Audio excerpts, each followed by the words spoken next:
வணக்கம் சாய்ராம். நான் உங்க சாய் பாலாஜி. நான் உங்க தீபிகா பாலாஜி. இந்த பதிவுல ஆயுதேவி 9 கரங்கள் உடையவன். ஆயுதேவியில முதல் கரத்துல கயாசுர மகரிஷி. கயாசுர மகரிஷி பத்தி நம்ம கேட்டுடலாமா?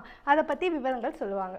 கயாசுர மகரிஷி அப்படின்றது யாரு கேட்டீங்கன்னா காசி கயா அப்படின்னு சொல்லுவாங்க. பித்ருக்களுக்கு பாத்தீங்கன்னா முக்தியை கொடுக்கக்கூடிய ஒரு அற்புதமான ஸ்தலம். அந்த கயாசுர மகரிஷி மார்பகத்தின் மேலதான் இன்னைக்கும் பாத்தீங்கன்னா நம்ம தர்ப்பணம் கொடுத்துட்டு இருக்கதா ஒரு ஐதீகம். எப்பேற்பட்ட பித்ருக்களா இருந்தாலும் முக்தி அடையாம இருக்கிறவங்களுக்கு அங்க கயால பிண்ட தர்ப்பணம் அப்படின்றத கொடுப்பாங்க. கயாவுக்கு போய் நீங்க பிண்ட தர்ப்பணம் கொடுக்க முடியல, உங்க முன்னோர்களை முக்தி அடைய வைக்க முடியல அப்படின்னும் பொழுது நீங்க நம்ம ஆலயத்துக்கு தேடி இந்த ஆயுர்தேவி திருக்கரத்துல இருக்கிற இந்த கயாசுர மகரிஷிக்கு உங்க கரங்களால தைல அபிஷேகம் பண்ணீங்கன்னா உங்க பித்திருக்களுக்கு நீங்க முக்தி அளித்த பலன் உங்களுக்கு கிடைக்கும்.